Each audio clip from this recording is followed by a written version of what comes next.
Excellencies, heads of state and government, distinguished ministers, ambassadors, invited guests, ladies and gentlemen, welcome to Ethiopia. It is an honor to be with you today. Since we last met, the world has witnessed profound transformations shaped by geopolitical competition, economic challenge, climate change, and technological advancements. While we celebrate the African Union permanent membership in the G20 and the opportunity it gives the continent to be heard on global issues, there are still important questions we need to address. What role do we, Africans, want to play in this evolving global power structure? And how do we become key players in the distribution of economic power? In an attempt to answer these questions, allow me to take a step back in history. Africa is where modern humans arose. Our ancient kingdoms and empires were home to many significant inventions and innovations, particularly in agricultural techniques, in the use of medicinal plants, and in the construction of impressive architectural structures, all being a testament to Africa's important contributions to the world civilizations in critical areas such as science, technology, and education. However, our continental path towards greater achievements and progress was disrupted by colonialism.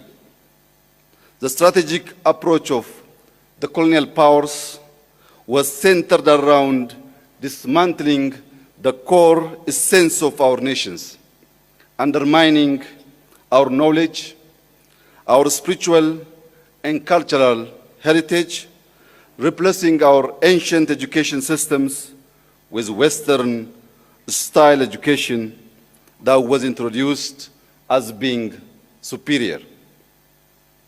Even though Ethiopia dealt colonialism a heavy blow at the Battle of Adwa, attempts to undermine Ethiopia's unity by exploiting our diversity to perpetuate ongoing conflicts continued throughout the centuries. Excellencies, ladies and gentlemen, uncovering these deep historic facts and bringing them to light is necessary to move forward for us as Africans for greater self-determination and dignity.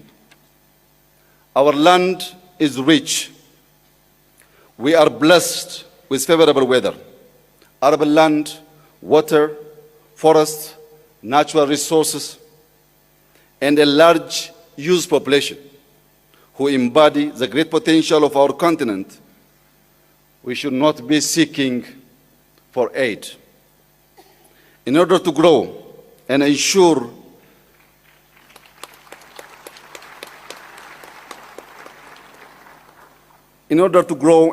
sustainable development, education is key. In the last 5 years, Ethiopia has made significant progress towards universal access to education. We have built over 30,000 kindergartens and primary schools. We are heavily investing in secondary schools and TVETs to ensure quality and skills development as well as meet labor market needs. Today, new technologies and innovative learning models can help our continent leapfrog into the future. Technology has taken learning beyond the classroom.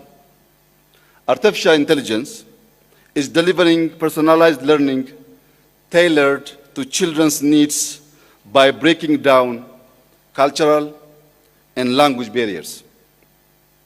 Such advancements will allow our youth to unleash their entrepreneurial spirit, problem-solving skills, and determination to overcome challenges on Africa's development path. But we all know that one of the major factors affecting education systems are investments and financial constraints. Our financing needs are growing due to climate change and the cost of living crisis. Among others, debt is a burden. Inequalities in the international financial architecture makes access to finance inadequate and expensive. The world needs to internalize the fact that the population projection of Africa in 2015 is 2.5 billion people, making us the most populous continent in the world. Africa's rise should be important to the entire world. We need to grow.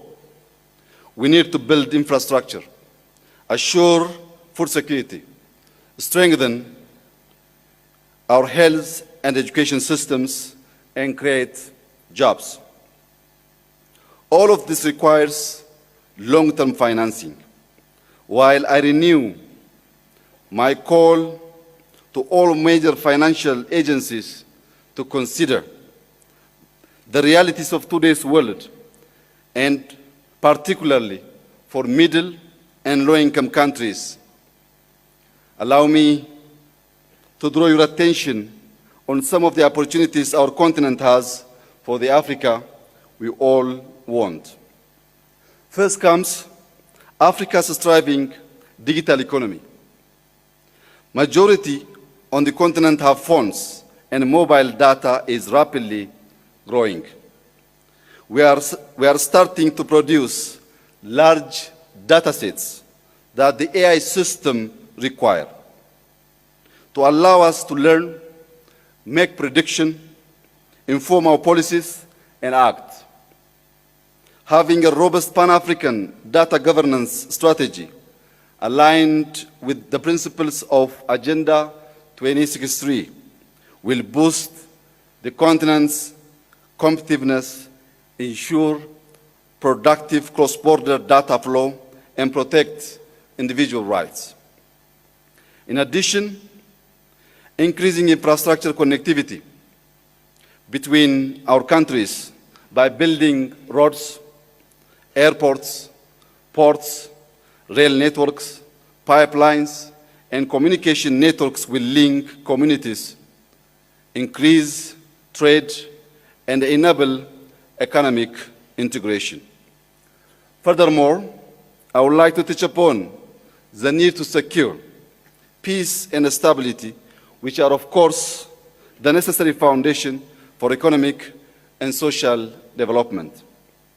Ethiopia firmly believes that regional and continental integration is essential to diversify our economies, ensure peaceful coexistence amongst neighbors, and work together for our common growth. Africa needs strong regional and continental platforms where national development challenges from a geographical, logistics, and security perspective are taken into consideration. All of us here gathered today need to embrace the complexity of the world we live in and have critical debates to bring about creative but yet pragmatic solutions that will lead us to the transformation for Africa to prosper. I conclude by thanking our outgoing chairperson, President Azali Assoumani, for his leadership and for representing our organization on the global stage. Allow me to also warmly congratulate our new chairperson, wishing him success during his tenure. I wish you all a fruitful summit, a fruitful stay in your second home, and God bless Ethiopia, God bless Africa. I thank you.